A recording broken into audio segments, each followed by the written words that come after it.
personnel à le faire travailler, à le faire venir sur FOSS.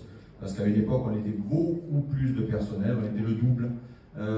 Mais la gestion fait que l'absence de moyens et l'absence de suivi de la direction de la mairie a fait que le personnel est un petit peu démotivé et donc cherche l'herbe plus verte ailleurs et s'en va. On se retrouve rapidement en manque de personnel. Donc c'est un peu comme le service informatique, les gens, il faut les motiver, et pour les motiver, les fidéliser, et bien écoutez, il faut les former, il faut qu'ils aient envie, quand ils se lèvent le matin, d'aller faire ce qu'ils vont faire, hein.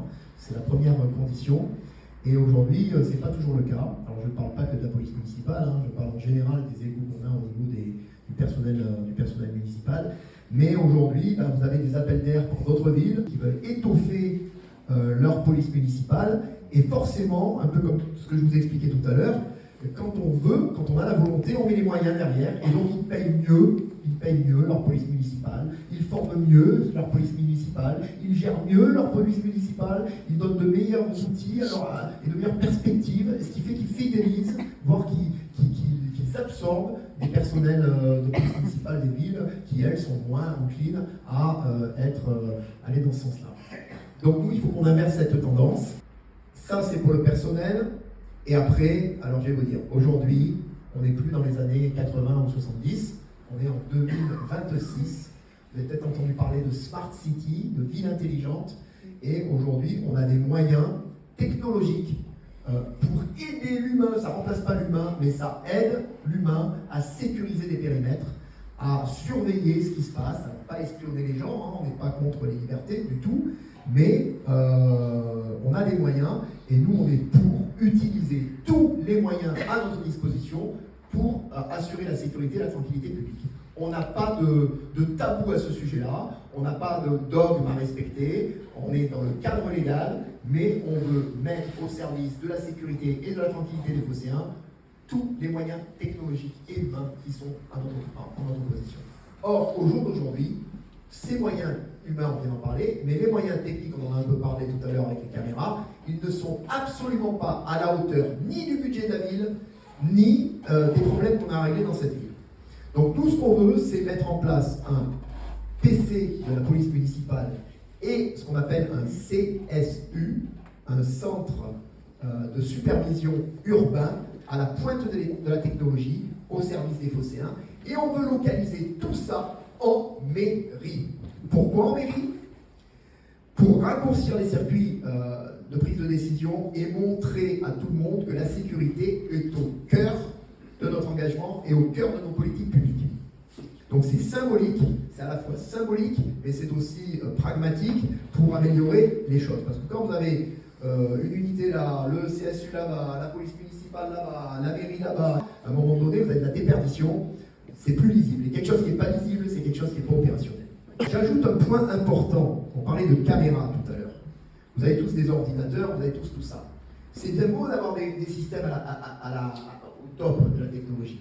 Mais aujourd'hui, si on n'a pas des réseaux qui vont bien, qui permettent à ces systèmes de communiquer entre eux, et notamment aux caméras, d'envoyer des signaux au centre de supervision urbain, c'est-à-dire là où vous avez les gens qui surveillent tout ça 24 heures sur 24, et bien ça ne marche pas.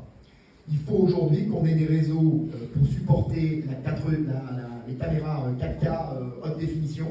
Hein, parce que si pour avoir une caméra qui fait des plus gros pixels, qu'on n'arrive pas à lire la plaque d'immatriculation, ni à voir le visage de qui que ce soit ou la couleur de la chemise, ça sert absolument à rien. Aujourd'hui, on peut avoir des caméras haute définition, on peut avoir du matériel qui peut même faire de la biométrie, de la reconnaissance faciale, mais si vous n'avez pas un système de communication, d'envoi de ces données par la fibre, par un réseau 5G au centre de supervision urbain, c'est bidon. La chaîne, elle a la force de son maillon le plus faible. Et si vous avez des super caméras, mais que la ligne qui permet d'envoyer les données de cette super caméra au centre de contrôle, elle est bidon, elle hache la vidéo, ou elle la déforme, ou elle est de mauvaise qualité, ça ne sert à rien. Donc, avant tout, il faut aussi mettre en place un système, un réseau de diffusion des datas, de l'information qui soit à la hauteur. Ça passe par un réseau fibré 5G communal, dédié à ça. Or, aujourd'hui, on a des caméras, encore une fois, décoratives plus qu'efficaces, et on a un réseau bidon où il n'y a rien qui est à la hauteur. Bon, donc là, il y a beaucoup de boulot à faire, il y a beaucoup de choses à faire. Donc on réalisera un audit complet du parc existant, on ne va pas partir à la légère, on installera des caméras HD 4G intelligentes pour la détection des dépôts sauvages, des intrusions, elles peuvent détecter les cris, les armes, les attroupements. Aujourd'hui on a vraiment des systèmes qui sont couplés à l'intelligence artificielle et à des systèmes de repérage d'algorithmes qui permettent dans des villes comme Nice par exemple, qui sont très avancés là-dessus, et d'autres, de détecter en amont les risques potentiels. Et on respecte encore une fois des règles strictement encadrées par la CNIL et les règles de liberté des uns et des autres. Hein.